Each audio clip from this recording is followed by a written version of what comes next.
구름에 달 가듯이 가는 나그네. 그런 시 들어보셨습니까? 옛날에 그런 시를 배웠는데 그 시의 특성을 이야기할 때 목가적이다. 그렇게 표현을 합니다. 아주 전원적이고요. 좀 시골의 어떤 그런 풍경을 묘사하기 때문에 상당히 마음을 푸근하게 하는 그런 시였습니다. 그러니까 나그네 하니까 어쩐지 좀 그런 낭만적인 느낌이 듭니다. 그리고 천상병이라는 시인은 또 그런 시를 썼지 않습니까? 소풍.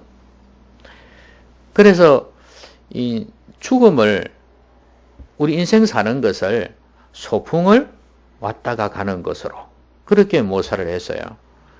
그러니까 이제 소풍 끝내고 가는 날이 죽는 날이에요. 그러니까 우리 인생의 나그네 삶을 소풍으로 비유를 했단 말이죠. 요즘으로 치면은 여행과 좀 비슷하겠죠. 소풍을 가든지 여행을 가든지 즐거운 시간들 아닙니까? 먹고 마시고 볼 것 보고 대화하고 그렇게 상당히 좀 편안해 보입니다. 그런데 우리 인생을 나그네라고 비유를 하지 않습니까? 나그네의 삶인데 그럼 과연 우리 인생이 그럴까? 이 나그네 인생인데 우리 나그네 인생이 과연 그렇게 낭만적이고 편안한 그런 삶일까?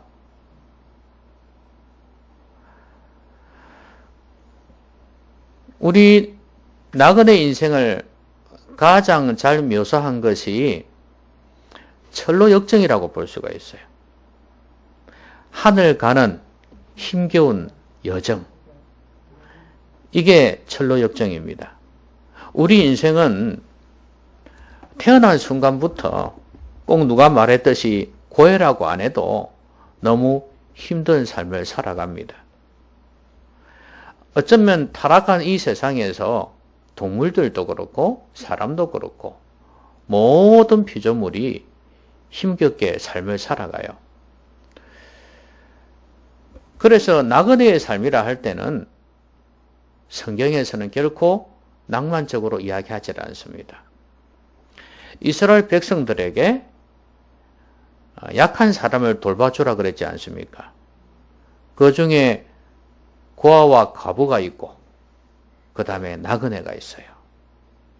이들을 잘 대접하라 그랬단 말이죠. 나그네는 결코 평안한 삶을 살지를 못합니다. 편안하고 낭만적인 삶이 아니에요. 이스라엘 백성들이 이제 먼 여행길을 떠나게 됩니다. 우리가 생각하듯이 그렇게 호락호락한 여행길이 아니에요. 이제 이집트에서 출발하고 난 뒤에는 가나안 땅까지 먼 여정을 걸어가야 합니다. 그런데 이 여정이 결코 쉬운 길이 아니거든요. 지금 출발부터가 지금 아주 심각하지 않습니까? 그리고 우리가 그 여정을 다 알고 있지 않습니까? 광야의 길을 걸어가면서 얼마나 많은 족속들과 싸우는지, 또 안에서도 얼마나 내분이 많았습니까? 그래서 많은 사람이 죽기도 하고, 그래서 가나안 땅에 들어간 사람은 기존 세대에서는 극소수일 뿐입니다. 그 정도로 위험한 길이 나그네의 길이에요. 우리 인생길이 바로 철로역정이라 그 말이에요. 그래서 오늘 이 이스라엘 백성들이 이제 이 애굽을 떠나서 이제 나그네의 삶을 살게 될 것인데, 이 출발점에서부터 어떤 각오로 어떤 자세로 여행을 해야 되는지를 보여주는 거거든요. 그래서 이것은 나그네의 삶을 살아가는 우리에게도 큰 교훈이 될 거예요. 저는 오늘 그것을 좀 살펴보고자 합니다. 오늘 말씀을 통해서 힘겹게 인생을 살아가시는 여러분들에게 좋은 하나님의 메시지가 전해졌으면 좋겠습니다.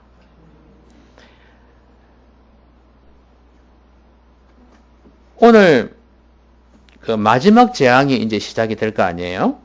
마지막 재앙이 시작이 되고 하나님께서 이들에게 그 재앙을 넘어갈 수 있는 비결을 말씀하고 계십니다. 제일 중요한 것은 어린 양을 취하라는 거예요. 당연히 어린 양의 피를 갖다가 이제 묻히라 그랬잖아요. 문설주, 임방 이런 데 묻히라고 그랬는데, 그런데 이제 어린 양을 잡아서 먹습니다. 먹는데요. 이런 말씀을 하세요. 너희는 이스라엘 온 회중에게 말하여 이르라. 이달 열흘에 너희 각자가 어린 양을 취할지니 각 가족대로 그 식구를 위하여 어린 양을 취하되. 그 어린 양에 대해서 식구 몇 명 이렇게 정하는가 봐요. 그런데 4절에 보면 그 어린 양에 대하여 식구가 너무 적으면 그 집의 이웃과 함께 사람 수를 따라서 하나를 취하며 각 사람이 먹을 수 있는 분량에 따라서 너희 어린 양을 계산할 것이며 그랬어요. 그러니까 예를 들면 양 한 마리 가지고 여기는 4명이 먹을 수 있단 말이죠. 그러면 4명이 먹을 수 있는데 사람이 2명밖에 없어. 그러면 이쪽에는 2명을 데려오는 거예요. 그래서 채워가지고 양 한 마리 잡아먹도록 하는 것입니다. 그런데 우리 집에서야 고기가 남으니까 좋을 수 있겠지만 저 집에서는 양이 없을 수 있다 이 말이죠. 그 사람들도 이걸 먹을 수 있고 그 다음에 죽음의 사자가 넘어갈 때 그걸 피할 수가 있다고 말이에요. 그러니까 지금 여기에서 고센 땅에 이스라엘 백성들이 살고 있잖아요. 그러면 이웃이라 하면 이집트 백성이 아니에요. 이스라엘 백성입니다. 동족이에요. 근데 같은 동족이라 할지라도 주님께서 시키신 대로 하지 않으면 죽는 것입니다. 이집트를 떠날 수가 없다 그 말이에요. 거기서 죽임을 당할 수밖에 없어요. 자, 그래서 하나님께서 이들에게 죽음을 면할 수 있는 길을 예비를 하신 것이죠. 여기서 중요한 것은 같이 떠날 사람들이 되는 거예요. 이 사람들은. 죽지 않고 살아서 같이 떠날 수 있는 사람. 그런 사람을 만들라는 이야기예요. 여러분, 우리 인생의 나그네 길을 갈 때 같이 가는 사람이 있으면 든든하겠죠. 나이가 들면 들수록 옆에 누가 있다는 것이 그렇게 좋은가 봐요.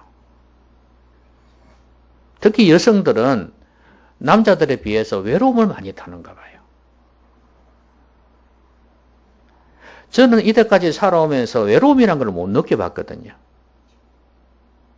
외로우면 주님이 있으니까. 주님과 대화하면 되고 찬양하면 되고 책 보면 되고 그러니까 전혀 외로움을 못 느껴요. 그런데 사실 목회자만큼 외로운 직업이 없거든요. 그런데도 외롭지가 않아요. 그래서 제가 그러니까 남성들이 다 그렇지 않겠나 싶은 생각은 드는데 그런데 주위에서 보니까 여성들이 특히 외로움을 많이 타요. 그런데 옆에 누가 있다면 외롭지 않겠죠. 그래서 나이가 들어서 결혼하는 사람들을 처음에는 이해를 못했어요. 아유, 다 늙어서 뭐 한다고 결혼하는가 싶었는데 바로 이것 때문이에요. 나이가 들어서 병들고 힘들 때 외롭지 않으려고. 그래서 심지어 배우자가 한 명이 죽으면 따라 죽는 사람도 있잖아요. 자살을 해서 그런 게 아니라 그냥 같이 죽어지는 그런 경우도 있잖아요. 그 정도로 껌딱지 같이 붙어 있어야 외롭지가 않다 그 말이겠죠. 근데 우리 먼 인생 나그네 길을 살아가는 데 있어서 믿음의 동지가 있다면은 얼마나 좋을까 하는 거예요. 여러분도 친척이 있지 않습니까? 있지만 안 믿는 친척이 얼마나 여러분에게 큰 힘이 되던가요? 물론 교회를 다닌다고 해서 그렇게 큰 위로가 되고 힘이 되고 그런 건 아니겠지만 그래도 내 믿음이 든든하고 그 다음에 가족이든 이런 같은 방향을 향해서 가는 사람이 믿음이 든든하면 옆에 있는 사람이 든든하면 얼마나 힘이 되겠어요. 여러분, 믿음의 동지가 있다는 것은 큰 위로가 돼요. 어려울 때 같이 기도할 수 있지 않습니까? 또 서로를 군면해 줄 수 있고 바른 방향으로 갈 수 있도록 도와주는 이 역할을 할 수 있다는 거. 이게 얼마나 큰 복인지 몰라요. 여러분, 인생을 살아보시니까 어떻습니까? 맨날 하는 소리 있지 않습니까? 인생 별거 없다. 그렇죠? 그래서 믿음의 동지를 옆에 둔다는 것. 그리고 내가 좋은 믿음의 사람이 되어서 다른 사람의 믿음의 동지가 된다는 것. 이거 얼마나 중요한지 몰라요. 여러분들은 옆에 있는 사람에게 좋은 동력자가, 동행자가 되시기를 바랍니다. 믿음의 사람이 되셔서 낙연의 길에 외롭지 않도록 해주시기를 바랍니다. 그런데 이 낙연의 길을 가는 이 길은 생명의 길입니다. 나 혼자서만 걸어가야 될 길이 아니에요. 이웃, 가까이 있는 사람들이 같이 걸어가야 될 길이에요. 그 사람들이 같이 떠날 수 있도록 여러분의 구원을 나누어야 합니다. 오늘 이 어린 양을 같이 나누는 것은 구원을 나누는 것입니다. 구원을 나누어서 그 길을 같이 걸어갈 수 있게 해야 합니다. 여러분, 지금 우리 주위에서 벌어지는 이런 상황들을 보면서 이 구원을 평가절하하지 마십시오. 아, 교회 다니다가 뭐 장례식 기독교식으로 치르면 되지 뭐 이렇게 생각하지 말라는 거예요. 그게 중요한 게 아니라 진짜로 예수님을 믿어서 거듭나느냐가 중요한 거예요. 내 옆에 있는 사람이 과연 구원받은 백성인가가 중요한 거예요. 그 사람들이 구원을 받아서 하나님의 자녀로서 나간의 인생을 천리역정을 걸어가서 마지막에 하나님 앞에 설 수 있는 그날이 오게 해야 된다 그 말이에요. 여러분의 구원을 나누십시오. 가볍게 생각하지 마십시오. 먹고 사는 게 중요하다고 해서 사람들이 인생 살아가는 여러 가지 각종 모습이 있지 않습니까? 그걸 보면서 그냥 마음 놓고 사시면 안 됩니다. 좀 더 진지해지고 좀 더 심각해져야 돼요. 여러분 옆에 있는 사람들의 영혼을 좀 살펴보십시오. 지금 이 영혼이 제대로 믿고 있는지 구원받은 백성인지를 좀 살펴보시라고 말이에요. 그게 아닐 때는 좀 더 심각해지고 좀 더 진지해지고 좀 더 깨어서 기도하셔야 됩니다. 그리고 한 번씩 예수님에 대해서 이야기도 하면서 예수님을 전해보기도 하시고, 그래서 이 사람이 진짜 예수님을 믿어서 죄의 용서함을 받고 죄를 자백하고 그래서 구원받은 백성이 되었는지를 늘 살피라 그 말입니다. 그리고 교회를 초대해서 이런 복음을 들을 수 있도록 해줘야 됩니다. 다시 한번 자신의 믿음을 점검하는 그런 계기로 만들어줘야 된다는 거예요. 여러분, 천국에 갔을 때 내가 아는 가족이나 내가 아는 친척이나 내가 아는 이웃이 저 멀리 그 부자처럼 지옥에 있다면 여러분 마음이 어떻겠어요? 천국에서 같이 만나서 즐거워해야 될 가까운 사람이 같이 가지 못하고 저 멀리 있다면 이 땅에서 가족으로 살아서 뭐하며, 이 땅에서 이웃으로 살아서 뭐하며, 이 땅에서 친구로 지내서 뭐합니까? 결국은 영원히 분리되어 버리는데, 이 땅에서 그 관계가 그만큼 소중하다면 같이 천국에 가야 되는 거 아니겠어요? 여러분, 나그네의 삶은 함께 떠날 사람을 만드는 것입니다. 여러분 넬라 판타지아라는 노래 있죠. 넬라 판타지아. 그 노래가 어떤 내용이냐 하면 함께 떠나자 이거예요. 어디로? 이상의 세계로. 이 땅은 너무 더럽고 추악하고 그렇지만 아름답고 꿈이 있고 부패가 없는 어둠이 없는 그 이상의 세계로 가자 그거예요. 저는 이 노래를 부를 때마다 어떤 생각을 하냐면 그 이상의 세계가 천국이다. 이거는 친구에게 구원으로 초청하는 노래라고 생각해도 되겠구나 이 생각을 했어요.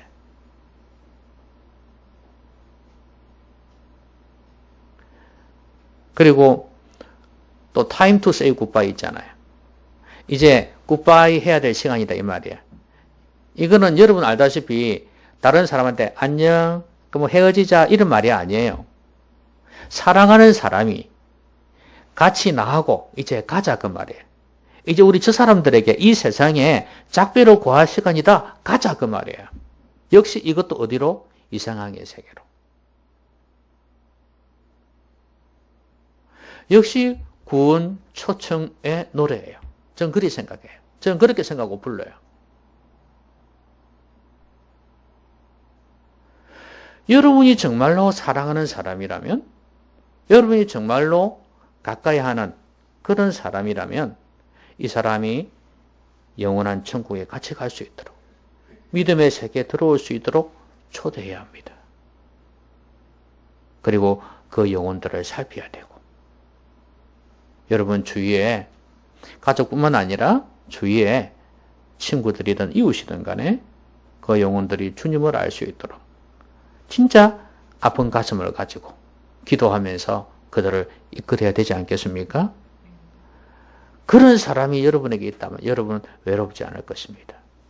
비록 나그네의 길이 힘들다 할지라도 그런 사람이 있으면 그 힘든 것을 능히 극복할 수 있을 것입니다.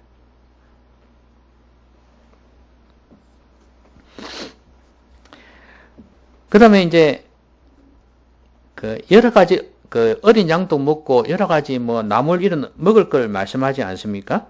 그렇죠? 그런데 우리가 유심히 두어야 될 게 뭐냐 하면 그 무교병, 누룩이 없는 빵을 먹으라 그랬어요. 원래 병이 떡병자죠. 막 빵이나 떡이나 밀가루로 만들고 그랬으니까 옛날에는 다 그랬으니까. 근데 이 누룩 없는 떡 이것을 먹으라는데 그러면 유교병은 뭐냐 하면 누룩이 있는 건데요. 쉽게 이야기하면 여러분 빵집에 가면은 그 안에 안꼬라 그럽니까? 안에 그거 들어가 있는 거 달달한 거 먹으면 맛있잖아요. 빵 자체도 그냥 말랑말랑하게 그죠? 예, 너무 맛있죠, 그죠? 그런데 그런 빵이 유교병이라고 보시면 되고 옛날에 이 빵을 생각할 때 무교병은 바삭바삭한 거 있잖아요. 그 뭐 중국식 빵인가 뭔가 있잖아요. 크면서 부풀어져 있는 거, 바삭바삭한 거, 안에 아무것도 없는 거 있잖아요. 그런 빵이 무교병이라고 보시면 됩니다. 지금은 뭐 금빵 같은 거 있잖아요. 금빵. 여러분 금빵은 언제 먹습니까? 원래 금빵이 그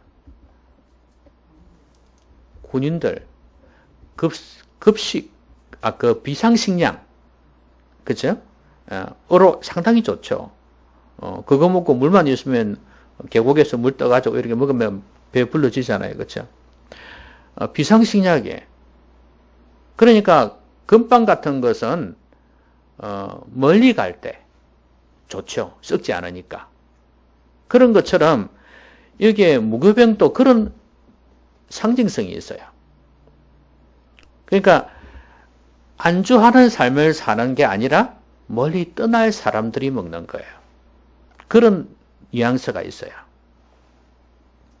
그러니까 이 무교병과 유교병 이것은 안주하느냐 아니면 떠나느냐 이것을 결정하는 거예요.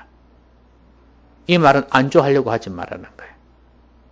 너희들이 있을 곳은 이 이집트가 아니라는 거예요. 이 이집트는 영적인 의미가 있죠. 세상이라 그랬어요. 그리고 바로는 세상의 임금 마귀라 그랬어요. 그러니까 이 세상에 있을 곳은, 이 세상은 너희가 있을 곳이 아니다. 너희들이 갈 곳은 저 가나안 땅이다 이 말이에요. 가나안 땅은 역시 여러분 알다시피 천국을 상징하잖아요. 우리가 가서 쉴 곳은 천국이다. 그러니 떠날 준비를 하라 이거예요. 그리고 먹을 때 어떻게 먹으라 그랬습니까? 11절에 보니까 너희는 그것을 이렇게 먹을지니 공이나 나물이나 이런 것들 말이에요.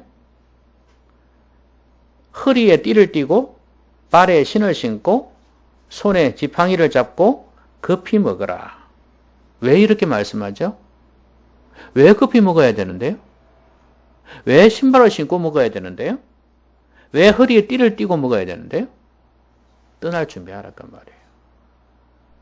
편안히 앉아서 지금 먹고 있을 시간이 없다 그 말이에요. 이제 너희들은 떠나야 된다 이거예요. 이런 자세로 살라는 거예요. 여러분 이 세상에서 천년만년 살 것 같습니까? 여러분 떠날 준비하고 있습니까? 죽음 준비 잘하고 있습니까? 어떤 면에서 우리는 태어난 순간부터 우리는 늙어가고 있어요. 여러분 5살 먹었다를 영어로 뭐라 하는지 아십니까? 5 years old. 5년 늙었다 그 말입니다. 태어난 순간부터 늙어가고 있는 거예요. 결국은 태어난 순간부터 우리는 죽음을 준비해야 되는 사람들이에요. 죽음을 향해서 가고 있습니다. 이게 지금 상징이 아니고 진짜예요.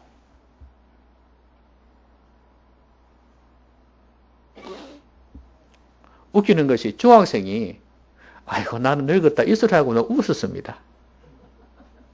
초등학생들 보고 아 좋을 때다 이러면서 엄마야 어? 그러니 하물며 나이 든 사람들은 어떻겠어요? 늙어가고 있습니다. 죽음의 준비를 잘해야 되는 거예요. 떠날 준비를 하셔야 돼요. 우리는 이 땅에서 영원히 안주할 사람들이 아니라는 거예요. 나그네입니다, 여러분. 잊지 마십시오. 곧 떠나게 됩니다. 저는 5년 뒤에 어떻게 될까? 여기에서 있는 사람들이. 10년 뒤에 어떻게 될까? 90이 넘어가고 그래 보세요. 요양병원에 누워있을지 무덤에 누워있을지 누가 합니까? 몰라요. 사람 일이란 것은. 제가 먼저 갈 수도 있고 그 가는 순서는 몰라요. 그렇죠? 여러분들이 아무리 안타까운 소리로 그러지 마세요 해도 이거는 하나님이 정해놓으면 어쩔 수가 없는 거예요. 그러니까 제가 말씀드리는 것은 항상 갈 준비를 하셔야 된다는 거예요. 하나님 앞에 설 때 어떻게 될까? 분명히 죽으면 끝은 아닌데 천국이 있다고 성경에 말씀하고 있어요. 우리 주님도 성천하셨어요. 여러분 그 천국은 눈물이 없는 곳입니다. 죽음이 없는 곳이에요. 아픈 곳이 없는 곳이에요. 아픔과 죽음과 눈물이 없는 곳, 그 천국. 우리가 생각하는 그 이상의 곳일 거예요. 여러분의 생각으로 함부로 제한하지 마세요. 아이, 맨날 노래만 있으면 지겨워서 웃잖아. 그런 소리를 하는 사람들이 있더라고요. 옛날에 전도해 보니까. 아니에요. 우리가 생각하는 것 이상입니다. 이 땅에서 우리가 야 이거 여기가 천국이다 이렇게 할 때가 있잖아요. 맛있는 음식을 먹으면서 아름다운 음악을 들으면서 아이고 아름다운 경치를 보면서 이게 천국이다 이렇게 할 때가 있는데 그거 이상이에요. 우리가 경험하고 알고 있는 것 이상입니다. 안주하지 마십시오. 안주하지 않으려면 욕심을 버려야 됩니다. 이 유교병의 특징이, 누룩이 있는 빵의 특징이 뭐냐면 결국은 욕심이라는 거예요. 안주, 욕심을 상징해요. 그걸 버리지 못하면 이것 때문에도 못 떠나려고 합니다. 여러분, 일단은 우리가 마음이 떠나야 돼요. 이스라엘 백성들은 그렇지 않아도 맨날 광야에서 어떻게 했습니까? 애굽으로 돌아가야 될 건데, 애굽으로 돌아가야 될 건데, 아이 고생스러우니까 그랬지 않습니까? 그렇게 마음이 안 떠나고 싶은 거예요. 있으면 별 것도 아닌데, 있으면 애굽에서 고생하는 거 알면서도 그래요. 여러분, 이 세상에 대한 미련이 있으면, 욕심이 있으면 자꾸 안 떠나려고 합니다. 별거 없는데도. 여러분, 마음이 떠나야 됩니다. 롯의 아내 아시죠? 뒤를 돌아보다가 소금 기둥이 되었죠. 얼마나 부패한 곳이었습니까? 온갖 죄악이 난무한 곳, 그 소돔성을, 고모라성을 돌아보다가 하나님 분명히 돌아보지 말라고 경고하셨어요. 미련 가지고 돌아보다가 소금 기둥이 되었습니다. 그래서 너무 많이 가지려고 하지 마십시오. 대신에 누리려고 하십시오. 그리고 베풀려고 하십시오. 좀 더 단순해지는 그런 삶을 살아가시기를 바랍니다. 여러분의 집에 있는 것도 차근차근 정리를 하십시오. 정리를 하면서 나눠주고 그러면서 단순하게 살아가는 법을 조금씩 배워가십시오. 그게 무슨 과정이냐 하면 천국을 준비하는 과정입니다.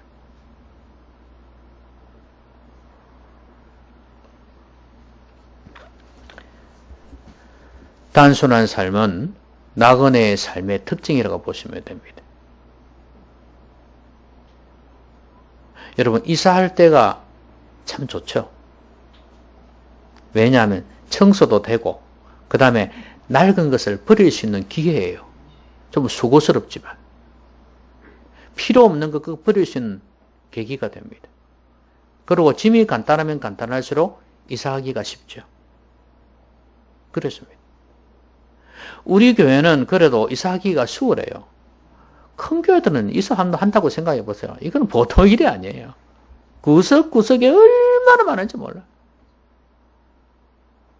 그 일이 얼마나 힘든지 모르는데 그 말은 우리의 삶도 마찬가지. 좀 더 단순해질 때 이사하기가 쉬워요. 이 세상에 너무 가진 게 많아가지고 아이고 내가 저걸 다 놔두고 죽어야 되나. 어떻게 저걸 벌었는데 이 생각하지 않도록 미리미리 나눠주시고 베푸시기를 바랍니다. 언제 죽어도 아무 걱정 없이 갈 수 있도록 그렇게 여러분의 인생을 준비하시기 바랍니다. 이게 나그네의 삶이에요. 함께 떠날 사람을 만들려고 그랬죠? 이 구원의 길에 같이 걸어갈 수 있는 사람을 만들려고 그랬습니다. 그리고 안주하지 마라. 떠날 채비를 해라. 그랬습니다. 근데 이제 마지막으로 하나 더 살펴볼 것은 뭐냐면요. 만약에 이 죽음의 사자가 넘어가지 아니하면 이들이 떠나기 힘들겠죠. 그죠? 근데 하나님께서는 이스라엘 백성들을 다 보호를 하셔가지고 가나안 땅을 향해서 나아가게 해주십니다. 근데 그것이 뭐냐면 유월절이에요. 지금 유월절은 패스오버, 넘어간다는 뜻입니다. 죽음의 사자가 넘어간다는 거예요. 원래는 다 죽게 만들었잖아요. 장자들을 다 죽게 만들었는데 살아남게 한 게 뭐냐면 피예요. 피. 어린 양의 피를 발라라 이거예요. 응? 그 집 문 앞에 딱 발라 놓으면 죽음의 사자가 가가지고 천사들입니다. 천사들은 뭐 육체의 제한을 받지 않지 않습니까? 그러니까 날아다니면서 사람 죽일 수 있는 거죠. 그런데 그 집에는 넘어가 버리는 거예요. 그래서 우리는 이 구절을 놓고 예수님의 피가 우리를 구원해 준다 이렇게 알고 있지 않습니까? 그렇죠? 예수님의 피는 죽음에서 우리를 구원한다. 허물과 죄로 죽었던 우리를 살리신다고 우리는 알고 있지 않습니까? 근데 여러분, 피 자체가 능력이 있습니까? 주의 보혈 능력이 있다 그러는데 엄격하게 이야기하면 피는 능력이 없어요. 여러분 피가 무슨 능력이 있습니까? 예? 피 자체가 무슨 능력이 있어요? 피가 있어도 죽습니다. 그 말은 무슨 말이냐면 피가 있어도 죽어요. 피는 능력이 없어요. 능력은 하나님께 있어요. 여러분 지금 어린 양의 피 이야기했지만 예수님의 피 맞아요. 상징이에요. 그렇죠? 그걸 예표하는 거예요. 그러면 이 피를 갖다가 발라 놓으면 산다. 피가 있어서 사는 겁니까? 아니에요. 그러면 이집트 사람이 자기 집 앞에 그냥 소피도 아무 피도 양피도 붙여놓으면 삽니까? 아니요. 못 삽니다. 하나님은 그들에게 말하지 않았어요. 이스라엘 백성들에게 너희들이 피를 이렇게 묻혀놔라. 그러면 죽음의 사자가 뛰어넘어갈 거야. 이렇게 말씀하신 거예요. 하나님께서 계획하시고 하나님께서 정해놓은 룰이에요. 그 명령대로 순종하면 내가 이렇게 시켰는데 이렇게 너희들이 피를 발라서 순종하면 너희들은 산다 이 말씀이에요. 여러분 예수님의 피는 왜 우리를 구원합니까? 예? 피값은 생명이라 그랬죠. 예수님의 피는 우리의 죄를 용서해 줄 수 있는 힘이 있습니다. 왜요? 그것조차도 하나님의 능력이에요. 여러분 예수님이 부활 못했으면 우리가 구원받을 수 있겠습니까? 십자가에서 피 흘려 죽었던들 만약에 죽어서 무덤에 묻혔지만 사흘 만에 살아나지 못했다면 우리가 구원받을 수 있었겠습니까? 있습니까? 없습니까? 없습니다. 왜요? 예수님이 살아나지 못했다는 것은 다른 사람과 똑같다는 이야기예요. 그러면 옆에 있는 강도들도 피 흘리며 죽었습니다. 그러면 왜 예수님을 믿으면 구원받냐? 하나님이 정하신 룰이에요. 예수님께서 십자가에서 피 흘려 죽는 이것은 바로 너희들의 죄 때문에 죄를 대신해서 내가 내 아들 독생자를 십자가에서 죽게 했다. 하나님의 계획이고 하나님의 룰이에요. 그러니 예수 그리스도를 믿으라는 거예요. 이 예수 그리스도를 믿으면 너희들은 구원을 받는다 이거예요.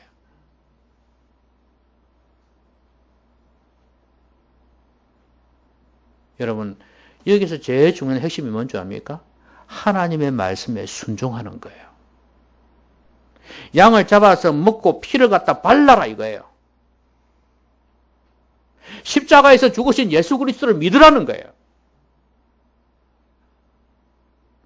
이 중요한 거는 놓치고 맨날 피 이래가지고 안 된다 그 말이에요.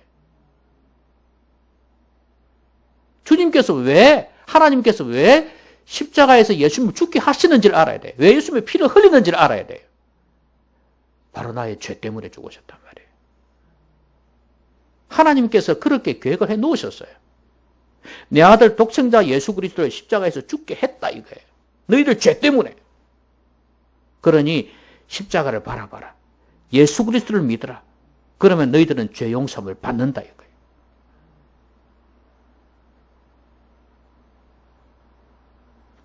피값은 생명이기 때문에 아까 말씀하신 대로 피가 없으면 죽기 때문에 예수님께서 십자가에서 죽으셨고 하나님께서 그 방법을 쓰신 거예요.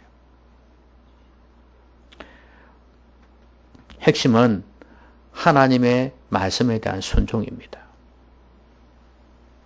여러분이 아무리 예수 피 믿는다 해도 하나님의 뜻, 하나님의 말씀에 대한 순종 없이는 구원 못 받습니다. 십자가에서 죽으신 예수 그리스도를 믿는다는 그것이 그 하나의 예가 되어야 되는 거예요. 아, 하나님께서 말씀하신 것을 우리는 이 말씀을 통해서 복음을 알잖아요. 그 말씀을 통해서 아, 예수님을 믿는 거구나.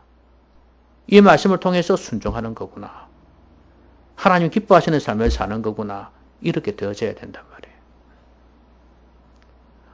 나그네의 삶의 시작은요. 말씀에 대한 순종에서부터 시작합니다.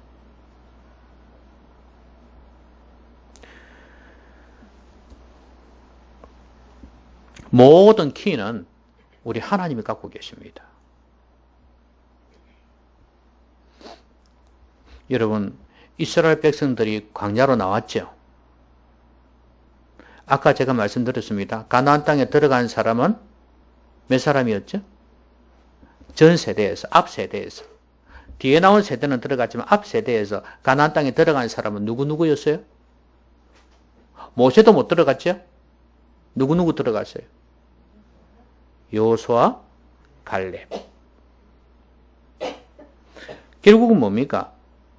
이집트에서 나오기는 했었어도 이들이 가나안 땅에 들어가지 못했다. 영적으로 구원받지 못했다. 그럼 왜 그랬어요? 뭐 때문에 그들이 그렇게 되었습니까? 하나님에 대한 불신, 그리고요, 하나님의 말씀에 대한 불순종. 불신하니까 불순종하는 거예요. 그래서 이들은 구원을 받을 수가 없었어요. 제 말은 뭐냐면 순종이라는 게 이렇게 중요하다는 거예요. 삶 속에서 하나도 순종 안 하면서 나 예수 믿어. 말이사 예수 믿는다 하지.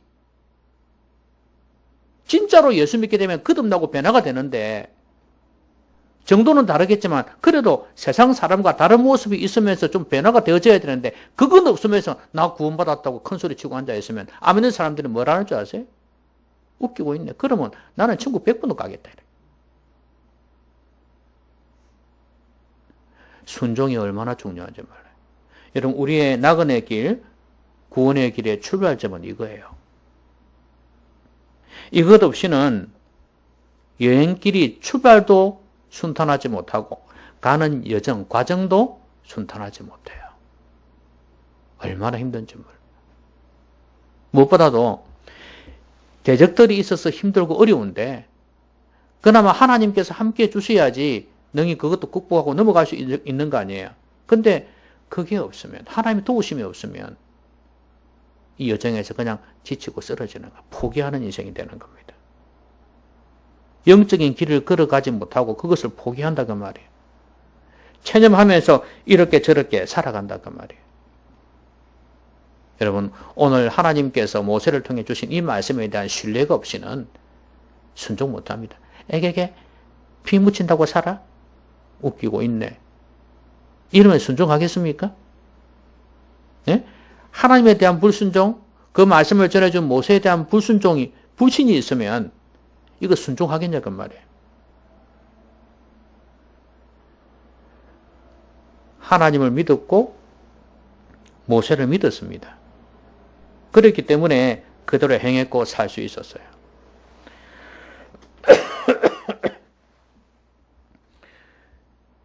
우리의 구원은 결국 말씀에 대한 순종에서 나옵니다. 예수 그리스도를 믿는 것도 말씀에 대한 순종이에요. 여러분, 나그네 길 걸어갈 때 말씀과 함께 가십시오. 하나님에 대한 신뢰를 가지고 믿음을 가지고 말씀을 잘 듣고 순종하십시오. 그러면 과정은 힘들고 어려워도 가나안 땅까지 갈 수 있을 것입니다. 말씀 맺겠습니다. 우리 나그네 인생은 참 힘듭니다. 특히 이 세상에서 믿음의 삶을 살아간다는 것은 보통 힘든 게 아닙니다. 그래서 오늘 하나님께서 우리에게 말씀해 주셨어요. 우리는 주님으로부터 부름을 받았고 이 땅에서 이 믿음의 삶을 걸어가야 될 사람들이에요. 내일 죽든 모레 죽든 우리는 천국까지 가야 될 사람들이에요. 그래서 우리는 이 나그네의 삶을 살아갈 때 같이 걸어가야 될 사람, 같이 함께할 사람을 많이 만들어야 돼요. 바울은 그런 사람을 멜류관이라 그랬어요. 우리도 우리 가족들이, 우리 이웃들이, 친구들이 우리와 함께 이 철로 역정을 걸어갈 수 있게 해야 합니다. 워낙 중간중간에 함정도 많고 적들이 많아서 다 천국에 이르지 못했잖아요. 그런데 믿음이 있으면, 그리고 소망이 있으면, 그 주인공이 두 사람 아닙니까? 이 사람이, 이런 믿음과 소망이 있는 사람은 천국 갈 수 있어요. 그래서 여러분 주위에 좀 더 가족이든 친구든 친척이든 이웃이든 영혼을 좀 살피십시오. 교회를 안 다니면 뭐 당연히 말할 것도 없고, 다니더라도 이 사람이 진짜 거듭났을까? 구원받았을까? 이 영혼을 위해서 기도하고, 이 영혼이 거듭나도록, 변화되도록 기도해야 됩니다. 그래서 확실한 믿음을 가지는 게 중요해요. 함께 갈, 영원한 천국에 갈 사람, 같이 가자고 권면도 하고, 이 세상 사람도 이런 노래 부르면서 사랑하는 사람을 그곳에 데리고 가려고 그러는데, 여러분의 자녀들을, 여러분의 부모들을, 여러분의 친척과 친구들을 가만히 내버려 둔다는 것은 직무유기예요. 그리고 안주하지 말아야 됩니다. 우리가 머물 곳은 여기가 아닙니다. 이 세상은 내 집 아니네. 모든 보안은 저 천국에 있네. 이걸 꼭 기억하면서 이 세상을 좀 더 단순하게 사십시오. 욕심도 내려놓고 단순하게 나누고 버릴 것은 버리고 끊을 것은 끊고, 그러면서 천국을 향해서 달려가는 여러분 되셨으면 좋겠어요. 안주하지 마십시오. 그리고 구원은 말씀에 대한 순종에서부터 시작합니다. 예수 그리스도의 보혈을 믿는 것은 역시 말씀에 대한 순종입니다. 명령이에요. 죽지 않으려면 예수 그리스도의 보혈을 믿어라. 죽지 않으려면 피를 뿌려라. 이게 주님의 명령입니다. 순종하십시오. 그렇지 않으면 죽는다 이거예요. 이건 내가 정해놓은 방법이다. 전능하신 하나님이 정해놓은 방법이라는 거예요. 다른 거 생각하지 마라. 십자가에 죽은 내 아들 예수 그리스도 믿어라. 너희들은 그러면 죄에서 구원받을 것이다. 여러분, 그리고 예수 믿고 난 뒤에도, 애굽에서 나온 이후로도 계속해서 주님은 말씀하십니다. 말씀에 대한 순종이 우리의 광야 세월, 나그네의 길을 평탄하게 할 것입니다. 순종하십시오. 말씀을 잘 들으십시오. 하나님에 대한 신뢰 저버리지 마시기 바랍니다. 계속해서 하나님을 굳건히 믿고 말씀 전하는 자를 믿고 말씀에 순종해서 가십시오. 그러면 여러분들 나중에 지나고 난 뒤에는 이런 소리 할 것입니다. 소풍 참 잘 갔다 왔다. 내 여행은 참 즐거웠다. 힘들었지만 보람이 있었다. 이렇게 고백하게 될 겁니다. 하나님, 내 평생 동안 함께 해주셔서 너무 감사합니다. 힘들었지만 저와 동행해 주셔서 이 여행 무사히 마치게 해주셔서 너무 감사합니다. 이렇게 고백하게 되는 여러분 되시기를 주의 이름으로 기원합니다. 기도합시다. 말씀 생각하면서 우리 같이 한번 소리내서 기도하겠습니다.